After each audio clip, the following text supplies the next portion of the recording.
दोस्तों नमस्कार। 21 तारीख को भारत बंद था और शांतिपूर्ण इस भारत बंद को लोगों ने सफल बनाने का काम शुरू किया था, लेकिन बिहार सरकार है कि शांतिपूर्ण इस धरना प्रदर्शन को सफल नहीं होने दी और इसमें बढ़-चढ़ के बिहार पुलिस ने अपना हिस्सा लिया और हमारे समाज के लोगों को दौड़ा-दौड़ा कर सड़क पर मारा गया। लेकिन इसी दौरान बिहार के एक ऐसा नेता जो सड़क पर उतरा और हमारी आवाज़ों और अति पिछड़ा और पिछड़ा समाज की आवाज़ों को उठाया, जिसका नाम है पप्पू यादव।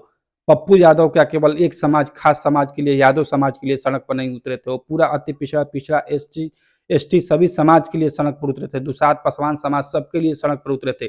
लेकिन चिराग पासवान सड़क पर क्यों नहीं उतरे? चिराग पासवान सड़क पर इसलिए नहीं उतरे क्योंकि चिराग पासवान सेंट्रल में मंत्री हैं। अगर चिराग पासवान सड़क पर उतर जाते तो उनसे उनका मंत्रिमंडल छीन लिया जाता, तो चिराग पासवान की कुर्सी भी चली जाती। जो लोग बिहार में चिराग पासवान को अपने पासवान समाज नेता मानती है, वो पासवान समाज कहाँ है आज? पासवान समाज के साथ चिराग पासवान सड़क पर क्यों नहीं उतरे? जबकि पप्पू यादव भी सांसद है, तो पप्पू यादव ने अति पिछड़ा और पिछड़ा समाज, एससी एसटी की आवाज उठाई सड़क पर आकर। लेकिन चिराग पासवान सड़क पर आकर पिछड़ा समाज की आवाज क्यों नहीं उठाए? वो केवल अपने चौकीदार भाइयों का ही आवाज उठा देते, पासवान समाज के लोग कहीं आवाज उठा देते, लेकिन वो सड़क पर नहीं आए। उनको डर सता रहा था कि कहीं हमारी कुर्सी नहीं हमसे छीन ली जाए अगर हम सड़क पर आ जाते हैं तो।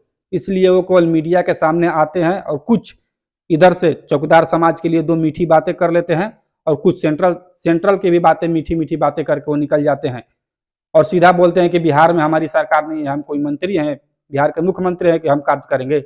लेकिन आप मंत्री नहीं है, लेकिन बिहार में आपके वजह से सरकार चल रही है, सेंट्रल में आपके वजह से सरकार चल रही है। तो क्या आपका इतना भी हक नहीं है कि आप अपने समाज को अधिकार दिला सके? जो आपके समाज को रोड पर, सड़कों पर दौड़ा-दौड़ा के मारा जा रहा है, उसमें आप आके बढ़-चढ़ के हिस्सा लें और उनके साथ खड़ा होके आप उनके कंधे से कंधे मिलाकर कहें कि नहीं, हम आपके साथ खड़े हैं। जब हमारी सेंट्रल सरकार हमारी बातों को नहीं सुन रही है, तो हम आपके साथ आके खड़े हुए हैं और आपके साथ मिल के चल रहे हैं। आपकी हक की लड़ाई लड़ेंगे और आपको न्याय दिला के रहेंगे। लेकिन चिराग पासवान कतई ऐसा नहीं करेंगे। मैं देखिए बिहार में एक ही पप्पू यादव को मसीहा मानता हूँ, गरीबों का मसीहा वो हैं। इसलिए वो हैं कि वो पिछड़े वर्ग, अति पिछड़े समाज के लिए सड़क पर उतरे। वो अपना व्यक्तिगत फायदा के लिए सड़क पर नहीं उतरे थे। लेकिन चिराग पासवान वही नहीं उतरे। चिराग पासवान को अपनी व्यक्तिगत फायदा दिखाई दे रहा है, अपना कुर्सी दिखाई दे रहा है, वो अपनी कुर्सी बचाने के चक्कर में लगे हुए हैं। वो कुछ भी हो जाएगा पासवान समाज के साथ, वो सड़क पर नहीं उतरेंगे।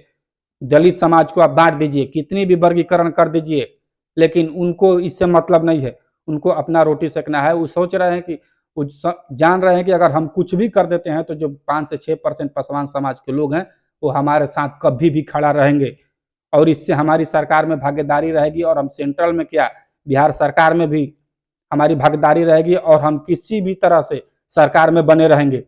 क्योंकि वो जानते हैं ना कि पासवान समाज, दुसाध समाज के लोग हमसे दूर होने वाले नहीं हैं। कितना भी अन्याय कर लें, 2-4 चाल इधर से उधर खेल देंगे, वो सेंट्रल सरकार के खिलाफ कुछ बोल देंगे, 2-4 बातें, ऐसी बातें जो फिक्स रहेगी, अंदर की बातें होकर रहेगी कि नहीं, हमको मीडिया के सामने जाना है तो सेंट्रल सरकार के खिलाफ में बोलना है और पासवान समाज भाइयों के बातों को रखना है। इससे पासवान समाज के भाई के लोग खुश हो जाएंगे कि नहीं, चिराग पासवान ने हमारी बातों को रखा और सभी लोग उनके साथ आके खड़े हो जाएंगे। लेकिन चिराग पासवान अपने फायदा के लिए अपनी काम करने में लगे हुए हैं, अपनी गद्दी बचाने में लगे हुए हैं।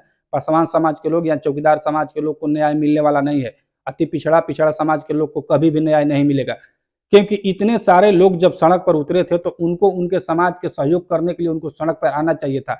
उनकी पार्टी तक सड़क पर नहीं आती है, लेकिन जब भूख हड़ताल पर बैठते हैं तो उनके जीजा जी जाते हैं और जूस पिला के आमरण अनशन तोड़वा देते हैं। लेकिन आमरण अनशन तोड़वा के भरोसा दिलवाते हैं कि हम आपको आपकी भागीदारी को, आपकी जो भागीदारी है उसको हम दिला के रहेंगे। लेकिन अभी तक कहाँ गए? जब पासवान समाज के लोग सड़क पर उतरते हैं तो उनको दौड़ा-दौड़ा कर मारा जा रहा है। क्यों? सरकार में आप नहीं हैं, आपकी पार्टी भी सरकार में है, आपका भी भागीदारी है सरकार में, लेकिन आप उस पर रोक क्यों नहीं लगा रहे हैं? बाकी आप लोग की समझना है, आप लोग की राय क्या है, आप लोग मेरे कमेंट में कमेंट करके बता सकते हैं। आप लोग देख रहे थे रोहतास की आवाज़। मैं आपका दोस्त अमित आप लोग से मिलता हूँ एक और नए वीडियो में, तब तक दीजिए।